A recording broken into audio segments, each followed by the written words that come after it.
described and captioned media program. In the classroom and on the go.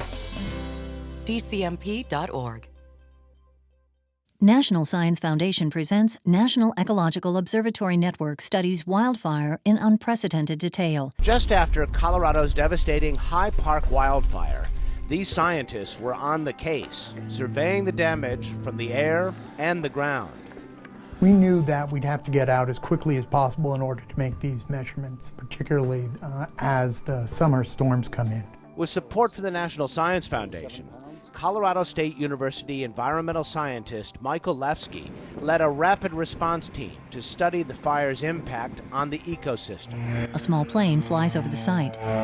Colorado State worked with NEON, the National Ecological Observatory Network, also funded by the NSF.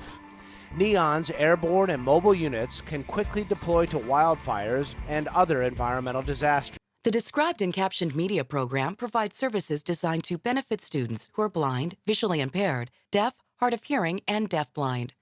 These services include a library of free loan described and captioned educational media, a clearinghouse of information related to educational media access, a gateway to internet resources related to accessibility, and a set of guidelines for adding descriptions and captions to media. There are no user registration or service fees. Visit the DCMP at dcmp.org.